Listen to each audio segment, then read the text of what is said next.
I call this meeting of the Upshur County Commission to order.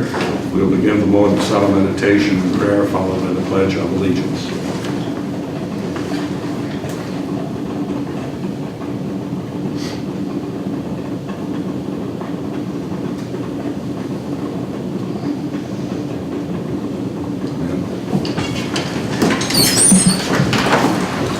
Pledge allegiance to the flag of the United States of America and to the republic for which it stands, one nation under God, indivisible, with liberty and justice for all.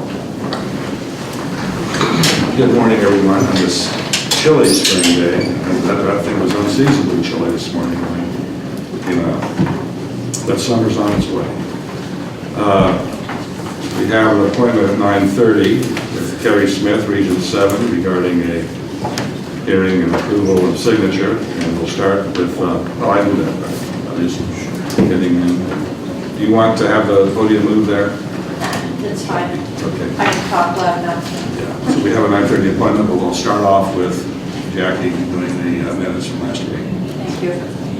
Good morning. Good morning, Jackie. The County Commission of Upshur County, West Virginia held their regular meeting at the Courthouse Annex on Thursday, April 16, 2015 at 9 a.m. J.C. Rafferty called the meeting to order. There were present J.C. Rafferty, Commissioner, Troy Brady, Commissioner, Terry Cartwright, Commissioner, Kerry Wallace, County Administrator, Tabitha Perry, Assistant County Administrator, and Tony Newman, Secretary. The meeting began with a moment of silent meditation and prayer, followed by the Pledge of Allegiance. All motions passed unanimously unless otherwise stated.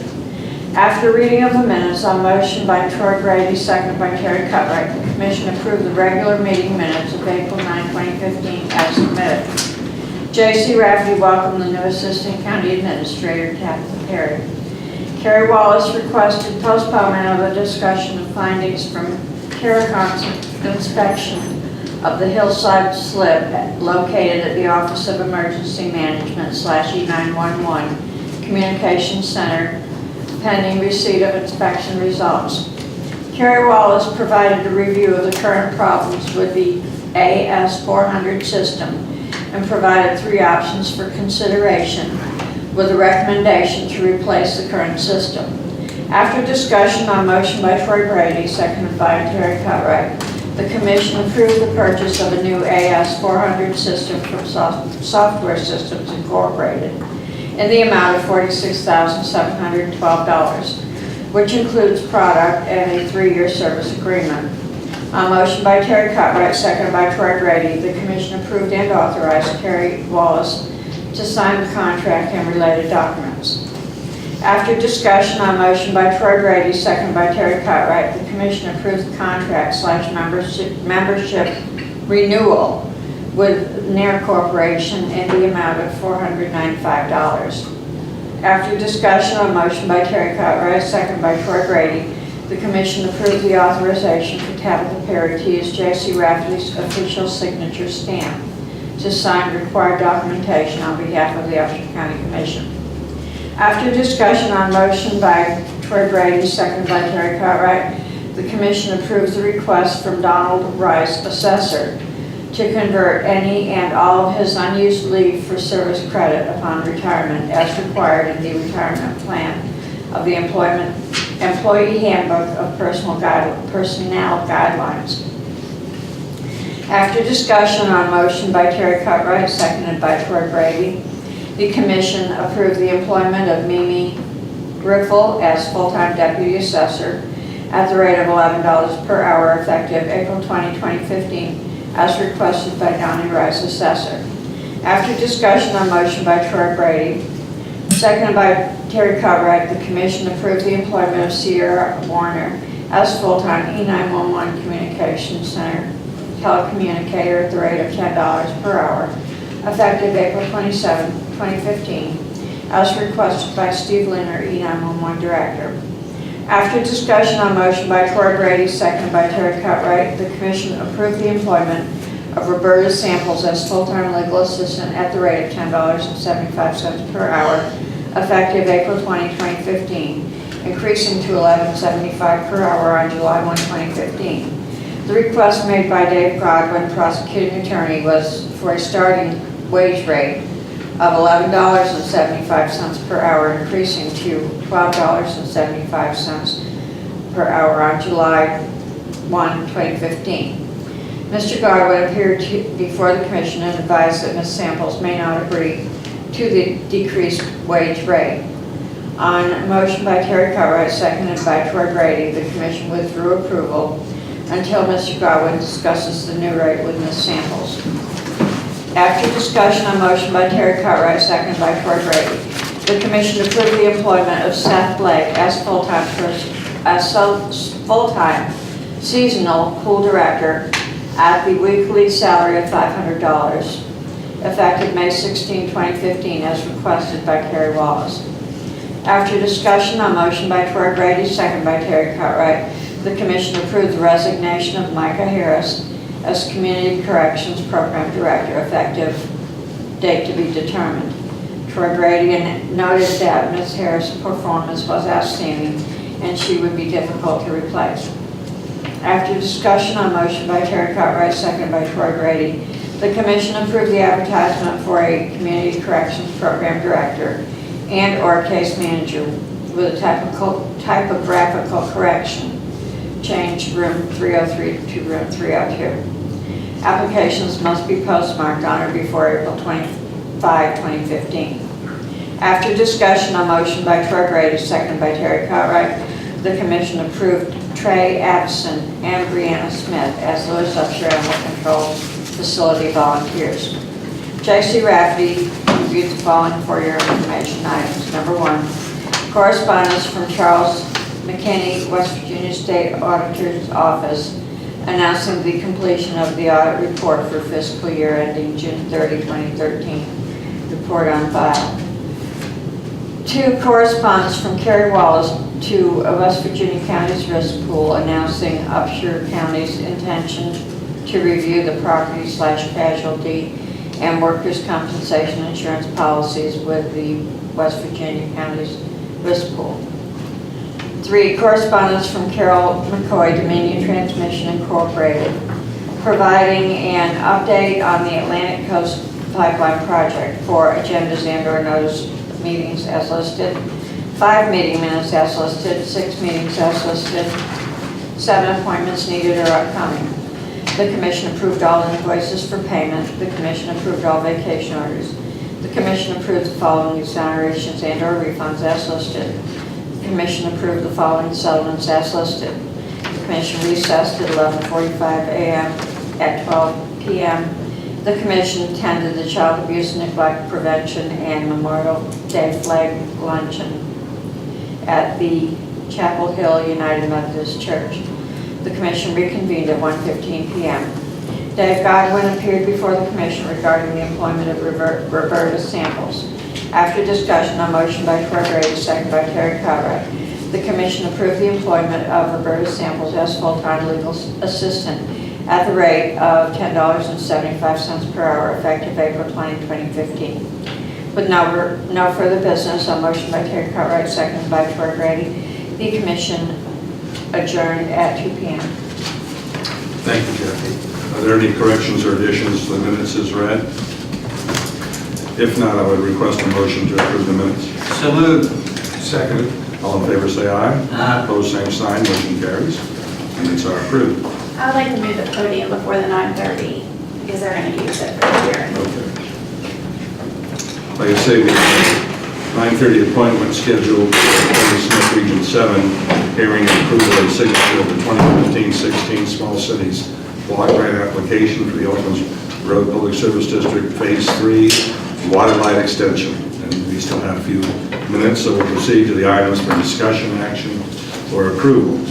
First is correspondence from Circuit Court Judge Jacob E. Rieger announcing the employment of a drug court probation officer and case manager and request for office space for the positions as required by West Virginia Code 62-15-5C. I believe that we have acted upon that request from Judge Rieger and have found suitable space in the courthouse for those positions. We next have approval for the rental contract, for the public rental contract for use at the McCann Upshur Recreation Park for the 2015 season.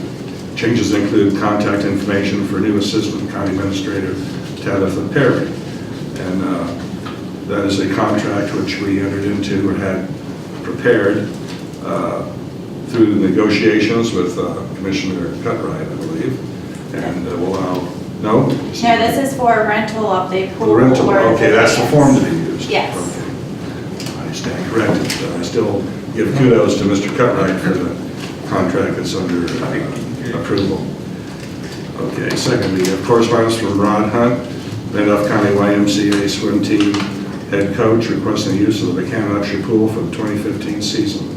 Mr. Hunt has requested swim team practice for Rays, name of the team, from 7 to 9 a.m. at the annual price of $300.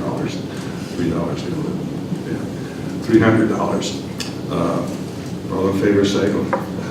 Do I have a motion? So moved. All in favor, say aye. Opposed, same sign. Motion carries. Next, we have approval of advertisement for lifeguards and mission workers for the 2015 season at the Upshur County Pool. The temporary positions will begin work in late May and continue through late August. Lifeguards must be certified with CPR and first aid endorsements. Applications must be received on or before the close of business on Monday, May 11, 2015. To have approval for placing of that advertisement. So moved. Second. All in favor, say aye. Aye. Opposed, same sign, motion carries. Next, we have correspondence from Kerry Wallace, Administrator, requesting the employment of Kristen Cosner as full-time temporary assistant pool manager at the wage rate of $9.35 per hour, effective on or about May 16, 2015. I will explain the wage rates for you all as well. Okay. These employees all started at minimum wage. They have been here for a number of years. Each time that you come back for an additional season of the pool, you get a 10-cent raise. So that's the explanation for their wage rates. We have several of them that are coming back. Yes. The first All one- three of the assistants from last year will be the assistants again this Right. year. And the first will be Kristen Cosner. The second will be Adam Brumley. The third will be Chase Long. There are three individuals that have been recommended. And do I have a motion to approve the hiring of those three individuals? I move we approve the hiring of those three individuals. Is there a second? Second. All in favor, say aye. Aye. Opposed, same sign, motion carries.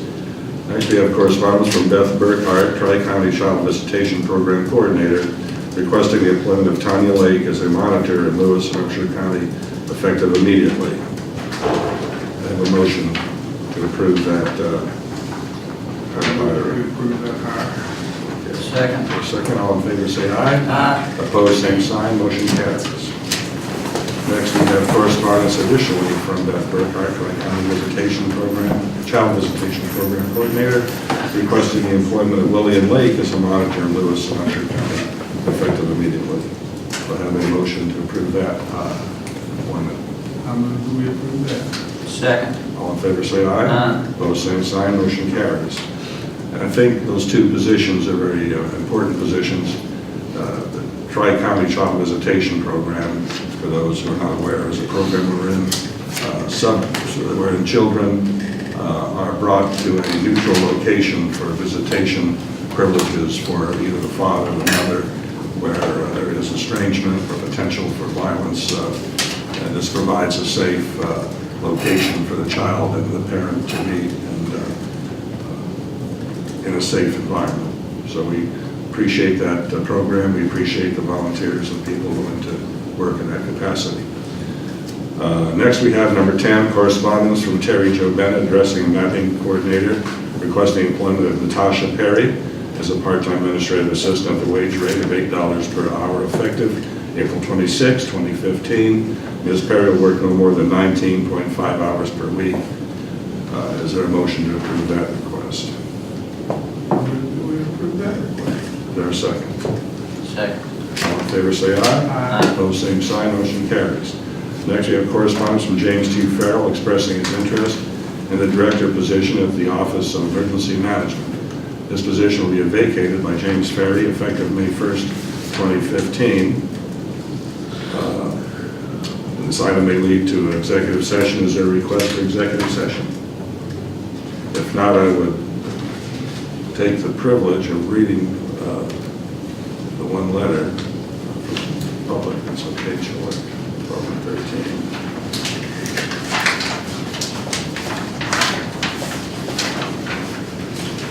addressed to the Upshur County Commission from James Farrell dated April 16, letter of intent for the position of Director of Emergency Management. Dear President Rafferty and Commissioners of Upshur County, the undersigned has worked as Administrative Assistant in the Office of Emergency Management since 2009. During that time, I have managed, documented, evaluated, procured, and written specifications for most of the resources, assets, and projects that we have today. Prior to this, I served as a volunteer in the office after a long career in government and in a supervisory capacity.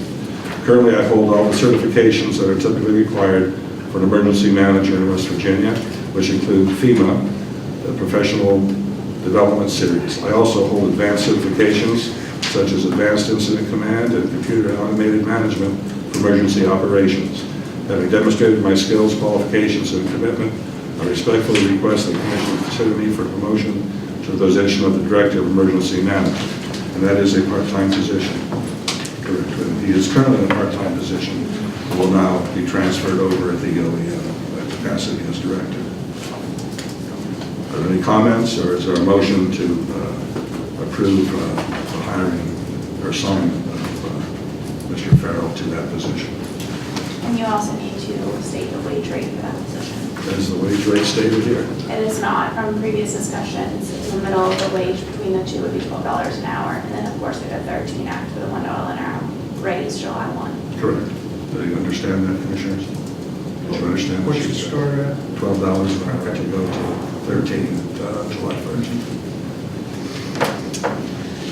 And if there is no additional comment, I would call for a motion if that is the case. Is there a motion to approve Mr. Farrell for that position? I move we approve that. Is there a second? I'll second that. All in favor say aye. Aye. Opposed, same sign. Motion carries. Congratulations, Jim. Thank you, Commissioners, appreciate it. Appreciate it. We appreciate your interest. Thank you, Ms. Lawson, appreciate Thank you this. very much. Next, we have correspondence from Henry T. McDonald announcing his resignation as telecommunicator effective immediately. Is there a motion to approve Mr. McDonald's resignation? So moved. Second. All in favor say aye. Aye. Opposed, same sign. Motion carries. Further, we have correspondence from Steve Linger, E911 Director, requesting the termination of Roy Chapman Jr. effective immediately. There is a motion to approve that termination. So moved. Second. All in favor say aye. Aye. Opposed, same sign. Motion carries. We now have about 10 minutes to go before our scheduled appointments, so we will move to items for information. Question. Yes. We just need to approve this motion. Do We did. we did not, I apologize for that. Thank you for bringing that to my attention. I was so taken back by my error in understanding what that was that I probably was not pulsed and totally went off the rails, to put it politely. So we'll go back. Approval of the rental contract for use of the Upshur Recreation Park for the 2015 season. Changes include contract information for new Assistant Town Administrator Tabitha Perry. Is there a motion to approve that contract? I move we approve Is there a second? Second. All in favor say aye. Aye. Opposed, same sign, motion carries. I'm only human, fellas, I'm only human. Okay, we go now for your information. I thank you, Terry, for that. We have correspondence from Terry Jo Bennett to HERE, here Global B.V, regarding the release of addressing and mapping data to the aforementioned company under the Freedom of Information Act. That requires our approval, I believe. Does it not? It does not require your approval. It does not. Correspondence from April Keating, Mountain Lakes Preservation Alliance, responding to Dominion's correspondence regarding the Atlantic Coast Pipeline in the Commission agenda from Thursday, April 16, 2015. That particular correspondence from Ms. Keating contains information set forth by Mountain Lakes Preservation relative to observations concerning the implementation of such a pipeline if it is approved and it's forthcoming, and also attachment setting forth concerns related to the implementation of that pipeline, or the approval of that pipeline, should it occur, which affect possible public safety. Such information previously been provided by Mr. Campbell, I believe, about a month ago before the commission. Those were the same concerns that he expressed at that time. Okay, next we have the Upshur County E911 Communications Center reports for March 2015. Monthly summary, departmental reports, year-to-date record reports. We have notice of agendas and meetings. We have meeting minutes. We have appointments needed for the various boards that are in operation. Announcement of the next regular meeting of the Upshur County Commission will be April 30, 2015, 9:00 a.m. at this location, the Upshur County Courthouse Annex. We still have around 10 minutes prior to our scheduled appointment at 9:30. Is there any information that you need to discuss? I will announce that we will have our regularly scheduled meeting that you just announced on the 30th. That will be at 9 a.m. We will also have a second meeting that day, which will be joint with City Council in the circuit courtroom. And students at the high school will be presenting a plan for an indoor recreation complex. That meeting will take place at 6 p.m. And like I said, it will be a joint meeting between the commission and the City Council. Thank you. Having 10 minutes, unless there's additional information, we can take a short recess before we reconvene. I will now call the Upshur County Commission back in session from recess. It is 9:30. We have scheduled an appointment from Kerry Smith, Region 7, hearing and approval and signature of the 2015-16 Small Cities Block Grant applications for Elkins Road Public Service District Phase 3 Water Line Extension.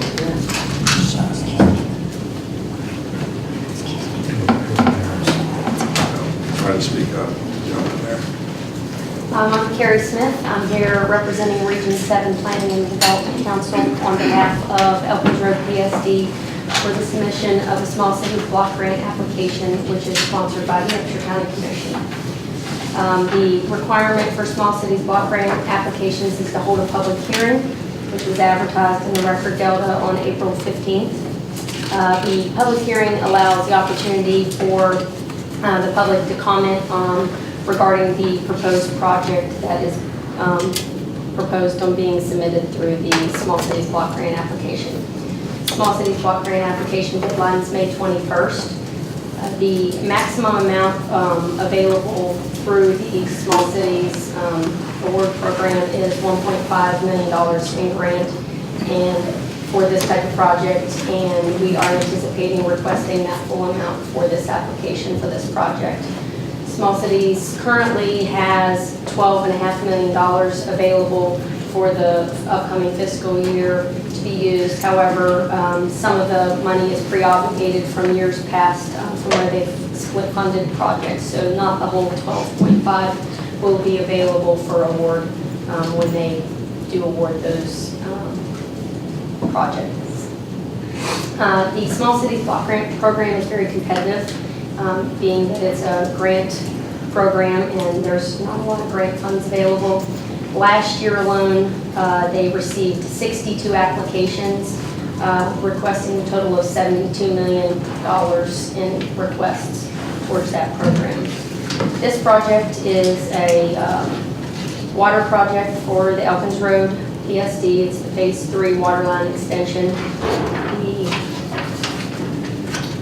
total project cost is $6,488,000, which a portion of that is the 1.5 for small cities, 1.7 million for the DWTRF, it's a loan, 1.7 million for West Virginia Infrastructure Jobs and Development Council loan, 750,000 for DWTRF loan, it's a debt forgiveness, 750,000 for West Virginia Infrastructure Jobs and Development Council's grant, and then the 1.5 million in the Small Cities Block Grant portion of it. Have those grants been awarded, or are they just requested at this point? We have to get small cities awarded before we can essentially Pursue the other ones. Correct. But of the entire project, again, small cities is only $1.5 million of that project. Small cities is to benefit low to moderate income, and in the project area, they require to do income surveys, for the project in order to qualify roads. Of the various amount of roads in the project, only 3 roads of that project qualify for the low to moderate income. And those 3 roads are the Osborne Road, Radeball Ridge Handy Camp Road, and the Kedron Road, which I think is now also the Burnt Bridge Road. So the small cities block grant funding can only be used for those portions of the road. That doesn't mean the other sections aren't being funded. That just means that money specifically to be Goes to used those for those particular roads.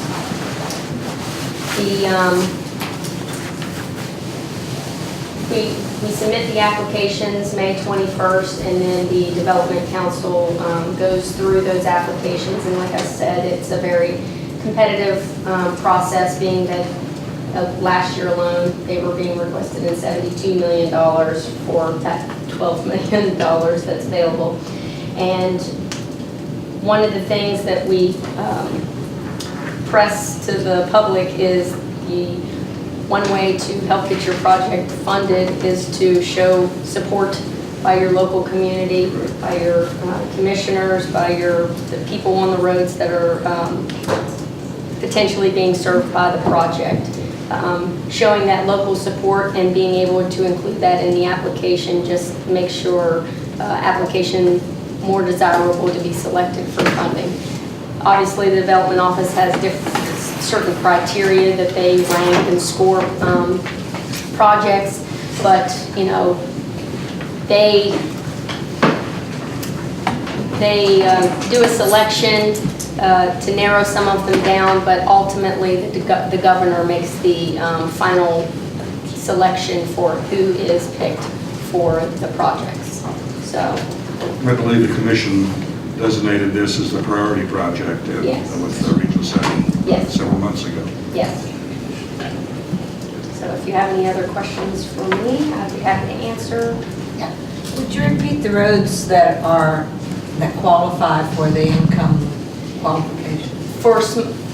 Keep in mind, there's a large funding package, and a portion of that package is just being used for those roadways. That doesn't mean that the other ones are not being I served. understand, but what are they? Osborne Road, Radeball Ridge Handy Camp, and Kedron Burnt Bridge. I know with the road name change. And that's based on low income? Yes. Low to moderate. Yeah, that's the reason why the income surveys were performed over your project area. They did it over the entire project system, seeing which roads would be able to qualify for the project. And the Development Office requires income surveys to be performed about every 3 years, which you guys were out of cycle for needing to have new surveys done in order to apply again this year. I know some people question, well, why do we have to do it again? We just did it 4 years ago, but it's a requirement for the small cities block grant applications that the income surveys cannot be more than 3 years old. And when will a grant be determined the governor determined? Say the last 2 years, they've made the selection in January. That's when it was announced. In previous years, it's been a little bit earlier, November, December, but in the last 2 years, it's been in January. Does Carrie with 2 R's have any observations or questions?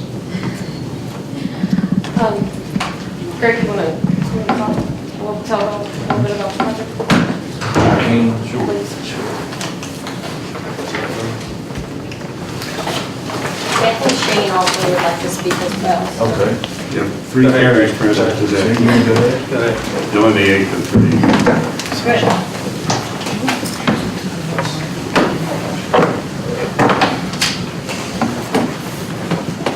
Good morning, I'm Greg Upshur with Chapman Technical Group. I've got a little summary I can provide you guys if you want. It's not so little. So you get it, all right? Anybody wants to view it? I'll take one, thank you. Actually, we have two. I believe this is maybe the 7th year attempting to try to get the project funding. So it's been around for a pretty good while. What you're looking at there, though, is just a kind of a written summary. Back up just a little bit and tell you how we got with the project scope is here, is that the district commissioned us back in 2008 to evaluate remaining extensions within their service area. We then prioritized those based on cost per customer, and that's how we've ended up with what we've got. The project not only includes the extensions of service that are shown here. Some of those extensions will provide fire protection. Some of them we're not able to carry fire protection due to pressure, but we will be providing water service. In addition to the extensions of service that serve, I believe, 82 new customers, there's some work within the system that kind of reinforce the district's current operations and future ones involving putting emergency generators at existing booster stations, repainting and rehabbing some critical tanks. Those are considered in the grant request? I'm sorry? Those are considered in the grant request?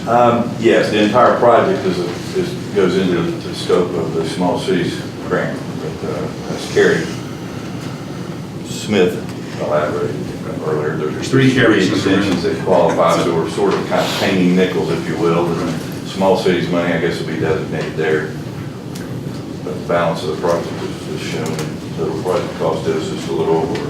When you mentioned generators, that was of interest because the outgoing Office of Emergency Management Director, Jim Ferry, has indicated that only, I think, 2 of the public service districts have generators to provide power in the event of an emergency. And that's something we're trying to look at to see if we can expand that beyond just the 2 public service districts. I'm sorry for That's really all I've got, unless you've got any questions. Will you be setting any new booster stations underground? Will there be any tanks? There will not be any tanks. There is, I believe, one extension has a small booster station. Looking to try to remember which one.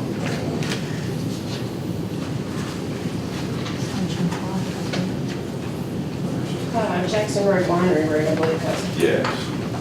Water out Keystone Mill. Yes. Extension 5 has a booster station. Yes, it does. Has a small booster station. What's going to be the pressure on the line on the extension? It'll vary with terrain. Well, I'm saying if you put the booster station to Winery Road, are they going to be pushing 140 or are they going to be pushing 120? It will vary depending on, I mean, generally what we try to do is to, with one with a booster station, we're not going to look to pump any higher than we need to. Typically, areas out in remote or on wells, when you have water pressure somewhere around 40, 50 pound in your house now, there's really no need unless we have to get there. You know, if you're at the lowest area and we have to get to 150 to get over the hill, we'll do it. But generally, tandem setters are provided to anybody who's got over 90 pounds pressure at the meter. Now, are the taps already pre-bid in to this contract, or are people going to have to sign up for service and pay for each tap individually through 33 PSD, or? Yes, you'll have to pay a tap fee. We don't know what it'll be at this point, but normally it's around $100. Typically, it's a smaller amount prior to construction, and then if you wait till after construction, it's in repair.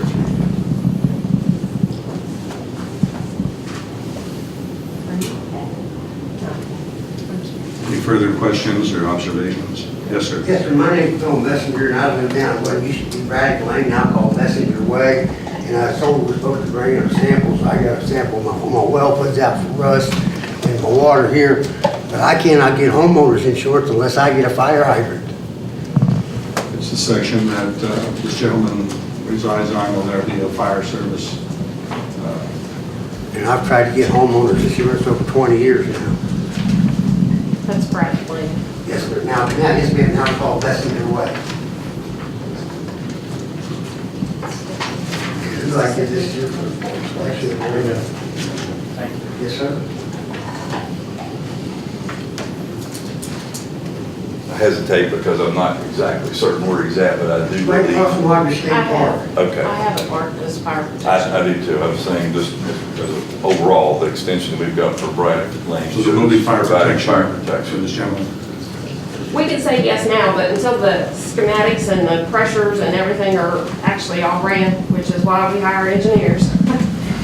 I mean, you can't lock us into it, because there's gonna be a fire hydrant, but It looks like from the preliminary analysis, we can provide fire protection on Braddock Lane. What you can say to him is that it is intended that fire protection be extended, but there's no guarantee depending on this engineering specs and everything after that. And how long is this project supposed to last, and when we expect to get it? If I'm not mistaken, this is the 7th year for applying for the small cities money, and that's really the key to the project, so I hesitate to tell you, I don't know. The governor has the ultimate say in when the small cities projects are awarded. If the grant was awarded, I would tell you that I probably would think you're maybe 2 years from the start of construction at the worst case, hopefully sooner.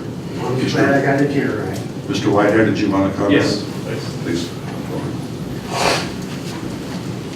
You are Director of Region 7, correct? Sometimes. Depends on the day of the week. Exactly. First of all, who hasn't signed in, please do so. We'll need that for the record, so I think Greg needs to sign in. A couple things I want to touch base on that Kerry had mentioned previously. Our role as Region 7 is to prepare the application and sell the project, okay? We got to put forth the best possible application on behalf of the district and the county commission to try to get this thing funded. So what we need from you guys who live in the proposed areas is to do exactly what the gentleman did, and also the young lady back here in the back, is to provide us with some documentation to show that there's maybe a health risk in your area. Some health documentation to include in the application goes a long way. Kerry mentioned how competitive this program is. This is only the only grant source in the state other than ARC that is focused on water and sewer in the state of West Virginia. So anything to enhance the application, to give it an edge, to make it look better than the rest of the state is only going to make the application better. So what we need from you is any documentation that you have, please let us know, Kerry or myself or the county, we'll get in touch with the county, give it to us as soon as possible so we can include that in there. You know, there's roughly $12 million available this year. And when you have $70 to $80 million in requests, it's hard, okay? It takes a long time. It doesn't take, I know it's not happening fast enough, but the better the application is put together, the better your chances are in getting funded. The application will be submitted in May. We won't hear anything no earlier than probably December. As Kerry mentioned, it takes a while to get these things approved. So I know it doesn't happen quick enough, but you know, we're doing everything we possibly can to get this thing funded for you guys, and the more information that you can provide us, the better. So that's all I'm going to say. Thank you, John. Additional comments or observations regarding the subject? Thank you for your presentation, your interest in the area. Thank you for the presentation. We do have the grant application for Right. the sign. I'll have to make a movement. Is there a motion to authorize the president to sign the grant proposal?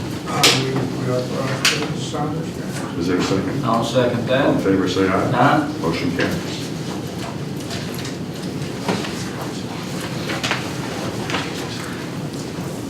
Days of 23rd, I believe.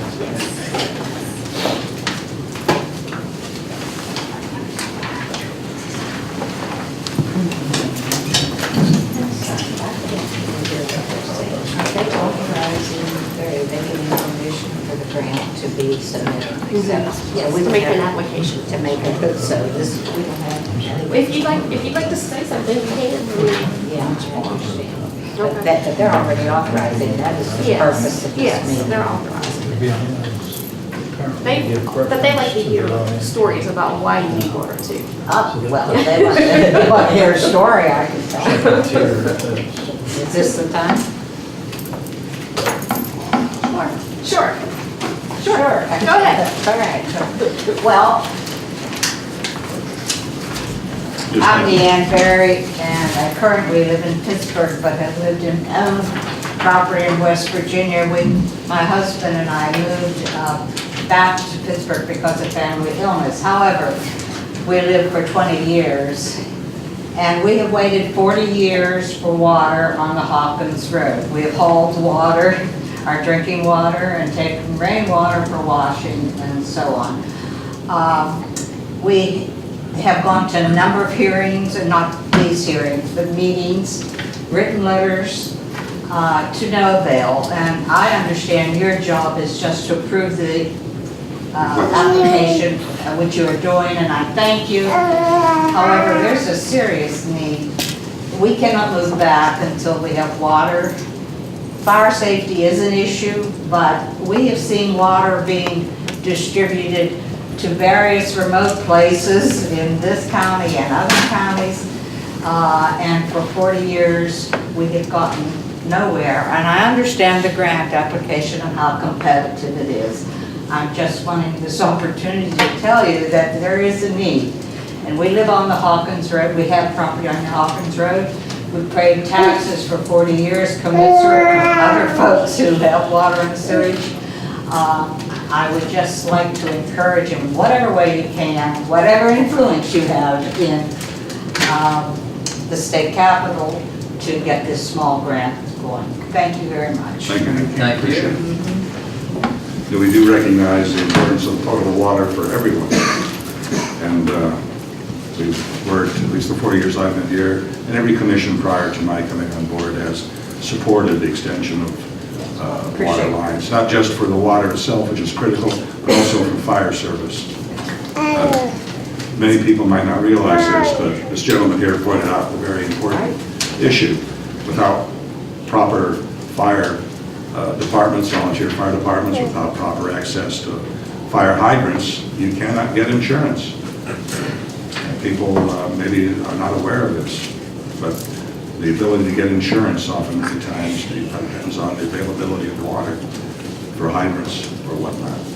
So this all combines into an issue that is significant for public safety, not just the ability to provide potable water.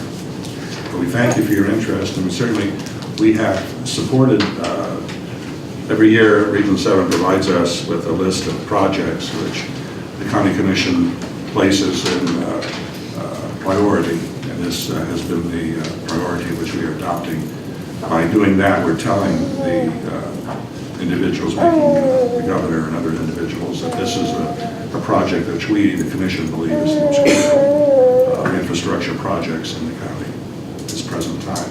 In the past, we supported Adrian extended their water service lines.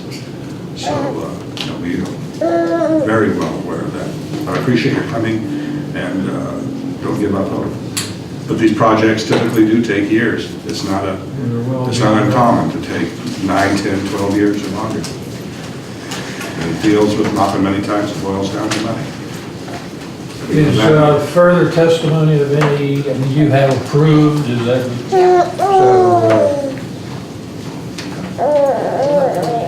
We know that from our previous situation in the county in terms of our income. We've had, revenue has been tough to come by. We hope it improves in the future. Now we have a 10 o'clock call we have to take relative to a personnel matter. So I guess the best thing to do would be to go into recess, or we can. You and I are the only ones that are going to be on the call, so Okay. there's no need for the commissioner. So, is there a motion to recess? Or I guess we can recess here temporarily and determine if there's any other business to do before we adjourn, because we have another meeting down in Flatwoods that we have to attend. So it's a busy day for us. I thank you again for your appearance and your presentation. We'll enter into recess.